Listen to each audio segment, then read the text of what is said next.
고령화 시대에 노년기에 건강만큼 중요한 문제가 또 있을까요? 특히 노년층에 많은 비율을 보이고 있는 우울증. 이제는 노년의 신체 건강뿐만 아니라 마음 건강까지도 주위에서 관심을 갖고 잘 살펴야 할 겁니다. 오늘은 노인 우울증에 관해 알아볼 텐데요. 우울증은 물론이고요. 궁금한 전반적인 정신건강의학과 관련한 상담이 있으면, 질문이 있으면 저희 쪽으로 남겨주시면 상담해드리도록 하겠습니다. 샵 0949번 100원의 정보 이용료가 부과되는 문자메시지 열어두고 있고요. 동네병원 정신건강의학과 전문의 김민경 원장과 함께하겠습니다. 어서 오세요. 네, 반갑습니다. 네, 노인 인구는 점점 늘어나고 있고요. 노인분들에게 가장 흔하게 보이는 정신과적인 문제들을 오늘 살펴볼 텐데요. 뭐가 있을까요? 네, 그 노인 인구의 약 20에서 30%에서 정신 건강에 문제가 있다고 보고가 되고 있고요. 그 중에서 가장 흔한 것은 우울증과 치매입니다. 예. 그 외에도 불안, 신체 증상이 심해지는 등의 증상, 잦은 음주로 인한 알코올 사용 문제가 나타납니다. 네. 결론부터 말씀을 드리면 이거 예방하고 치료할 수 있나요? 네, 그럼요. 예. 네. 자세한 정보를 지금부터 드리도록 하겠습니다. 일단은 단순히 나이가 드는 것 때문에 정신건강에 적신호가 생기는 건가요? 어떻습니까? 복합적인 원인이 있는 건가요? 네, 사실 그 나이가 든다는 것은 많은 변화를 의미하게 되는데요. 예.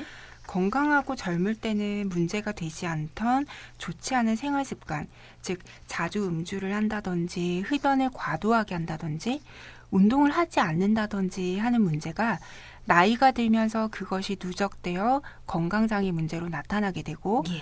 그로 인해 스스로의 신체 변화를 잘 받아들이지 못하게 되는 문제 등이 정신건강의 문제와 연결이 된다고 이해하시면 될 것 같습니다. 예. 또한 대부분 60세가 넘어 정년퇴직을 하게 되었을 때 사회적 역할을 상실하게 되고 관계를 잘 유지해 오던 사람들의 죽음, 외로움, 경제적인 곤란, 인지기능의 저하 등이 다양하게 영향을 끼쳐 우울증, 불안증, 불면증 등을 유발한다고 볼 수 있습니다. 예.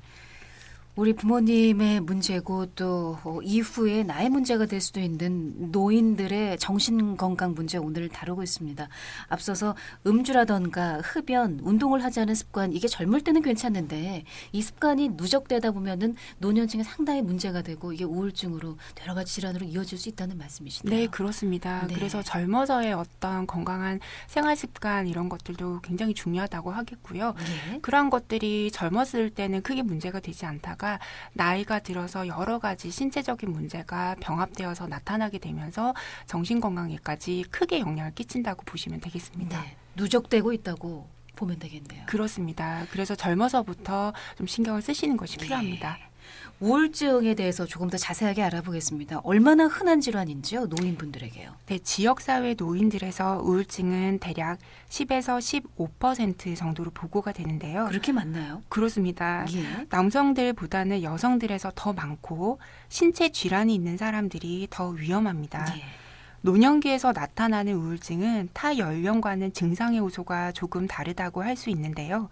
여기저기가 아프다, 팔다리가 저리다, 소화가 안 된다, 두통이 심하다 등의 신체적인 호소가 많고 인지기능의 저하가 동반이 되기도 합니다. 예. 또한 사회적으로 고립되는 경우가 많아 자살 위험성이 높다는 특징이 있습니다. 노인에서는 우울 증상뿐 아니라 스스로가 큰 병에 걸렸다, 실제 그렇지 않은데도 가진 게 없고 매우 궁핍해질 것이다, 앞으로 미래가 없다 등의 망상적 사고가 나타나기도 합니다. 네. 식욕을 잃고 식사를 잘 하지 않아 체중이 많이 줄거나 잠을 잘 자지 못하고 초조해하는 등의 모습이 나타나는데요. 잠을 잘 자지 못함에도 불구하고 오랜 기간 커피 등의 카페인 섭취를 해오셨던 분들은 젊어서는 커피를 마셔도 잘 잤다는 믿음 때문에 신체 변화가 있는데도 오랜 습관을 버리지 못하는 경우도 네. 있습니다. 젊었을 땐 그랬어도 지금은 끊어야 하는 거죠. 그런 그렇습니다. 경우라면. 그렇게 예. 설명을 드리는데 네. 거의 10명 중 9분 정도는 젊어서는 커피를 내가 3-4잔씩 마셔도 잠을 잘 잤는데 괜찮지 않겠습니까? 라고 본인 고집을 꺾지 않으시라는 네. 분들이 굉장히 많으신데요. 신체 변화에 따라서 본인들의 좋지 않은 습관이라든지 수면에 방해가 되는 어떤 음식이나 물질들을 좀 줄이는 것이 좋습니다. 네. 문자 메시지 좀 소개해드리겠습니다. 저희 할머니께서 우울증이 있으셔요. 지금 현재 당뇨랑 고혈압 약을 복용하고 계신데 우울증 약을 함께 먹으셔도 괜찮을지 걱정이 돼서요. 다른 약과 함께 복용을 해도 괜찮나요? 하셨어요.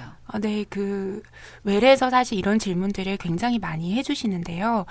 어르신들 같은 경우는 대개가 당뇨, 고혈압 혹은 관절염 이런 것들로 드시는 약물들이 굉장히 많으십니다. 그래서 내가 이렇게 약을 많이 먹는데 우울증 약까지 같이 먹어도 되나 하는 질문들을 많이 해주세요. 네. 그래서 그럴 때는 나중에 제가 설명을 드리겠지만 드시고 계신 약들을 보통은 대개 쭉 한번 점검을 하게 되고요. 예. 드시는 약들과 같이 복용해도 괜찮을 만한 약을 선별해서 저희가 용량까지 조절해서 처방을 하기 때문에 예. 의사의 처방에 따라서 약을 복용하신다면 전혀 문제가 없다고 보시면 되고요. 오히려 더 저희들이 조금 염려하는 부분이 약국에서 일반 약품을 임의로 사서 드시는 처방약과 함께 복용하시는 것이 오히려 전문가의 검증을 거치지 않은 거라서 더 네. 위험하다고 볼 수가 있겠습니다. 예. 그래서 이 경우에는 병원을 방문하셔서 상담을 받아보시는 것이 더 좋을 것 같아요. 예. 조금 전에 말씀을 하시면서 우울증에서 인지기능 저하가 동반된다 이런 말씀하셨거든요. 여기서 말하는 인지기능 저하라는 게 치매하고는 다른 건가요? 네, 좀 구분이 됩니다. 네. 실제로 노인 우울증으로 진단받고 치료를 하시는 분들 중 상당수가 본인이나 가족들이 인지기능의 저하를 걱정하며 치매로 진행되는 것이 아닌지 궁금해서 병원을 처음 방문하십니다. 네. 우울증에서 조금 더 두드러지는 특징들을 살펴보자면 먼저 우울한 기분이 매우 두드러지는 반면에 치매에 비해서는 인지기능 손상이 갑자기 나타납니다. 네. 그리고 치매 환자들은 기억력이 떨어진 것을 감추려고 애쓰는데요. 기억력에 대한 질문을 하면 회피하거나 대수롭지 않다는 듯이 넘기는데 네. 우울증 환자들은 기억력이 너무 떨어졌어요 라고 강조하며 도움을 요청합니다. 우울 증상이 좋아졌다가 나빠졌다가 할 때 인지 기능도 좋아졌다가 나빠졌다가 하는데 반해서 치매는 인지 기능의 저하가 비교적 일정하게 유지가 되는 편입니다. 네. 네. 우울증에서 회복된 후에는 인지 기능의 회복도 같이 동반이 되고요. 네. 이러한 특징들이 있지만 스스로나 가족들이 쉽게 진단을 하려고 하시면 안 되고요. 걱정되시는 부분이 있을 때는 반드시 전문가의 도움을 받아 정확히 증상을 파악하시는 것이 필요합니다. 네. 그래도 희망적인 것은 우울증에서 회복된 뒤에는 인지기능도 함께 좋아진다고 하니까 함께 좋아집니다. 예, 네네. 치료하면은 여러 네. 가지 희망적이고 그렇습니다. 긍정적인 네네. 분명 치료가 된다는 부분입니다. 그래서 처음에는 인지기능의 네. 저하가 동반이 되기 때문에 치매 검사 받아야 되는 거 아닌가요, 선생님? 하고 물어보시는 분들이 굉장히 많으세요. 네. 그래서 저희가 그때는 치매 검사를 같이 진행하진 않고요. 우울증 치료를 먼저 한 다음에 대부분 우울증에 동반되는 인지기능 저하는 우울증이 좋아지면 회복이 되거든요. 네. 그래서 조금 기다려보자고 설명을 드립니다. 네. 우울증 얘기를 하니까요. 가족분들이 사실 상당히 걱정이 많이 되거든요. 네, 우리 그렇습니다. 어머니가 우리 할머님이 우울증으로 힘들어하신다는 문자 메시지도 들어오고 있는데 가족들의 역할이 상당히 중요할 것 같은데 네, 어떻습니까? 그렇습니다. 우울하고 신체적으로 약해지면 평소보다 더 의존적으로 변할 수 있기 때문에 치료를 시행할 때 가족들의 도움이 필요한 경우가 많고 그래서 가족들도 치료에 참여를 시키는 경우가 있습니다. 특히 자녀들이 해외나 먼 지역에 떨어져 살거나 자녀가 없는 경우 배우자가 없거나 배우자와 불화가 있는 경우는 그 치료가 더 힘들고 또한 자살 사고를 옆에서 관찰해 줄 수 있는 보호자가 없어서 더 위험합니다. 예. 그리고 현재 노인 세대분들이 매우 어려운 시기 경제적으로나 정치적으로 급변하는 우리나라 세대를 살아오신 분들 아니겠습니까? 그러면서 너무 바쁘게 사시다 보니 부부가 서로 대화를 할 시간이 별로 없고 남편은 남편대로 아내는 아내대로 삶을 살아오다 남편이 정년퇴직을 하고 집에 머물게 되면서 서로 갈등이 심해져 우울증이 생기는 경우도 최근 많이 보이는 것 같습니다. 예. 이런 경우 정신건강의학과 방문에 대한 편견 때문에 쉽게 도움을 구하지도 못하시고 혼자서만 고통을 겪고 있는 경우도 흔하고요.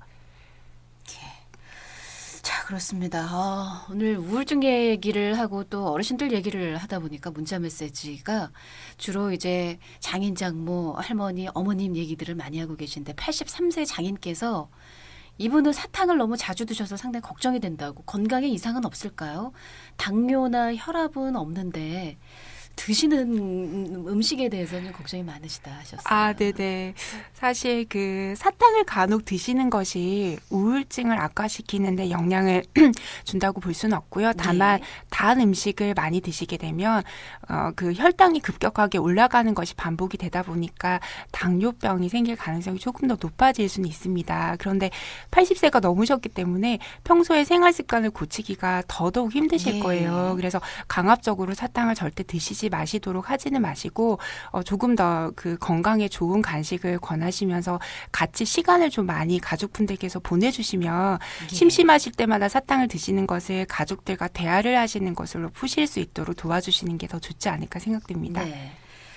자, 오늘 노인 우울증과 관련한 얘기하고 있습니다. 예방할 수 있는 방법은 뭐가 있을까요? 네, 사실은 여러분들께서 흔하게 생각되는 방법들이 예방 방법에 해당이 되는데요. 예. 젊어서부터 본인의 건강, 좋지 않은 생활 습관 같은 것들을 고치면서 건강하게 지내시는 것이 일단은 필요하겠고요. 네.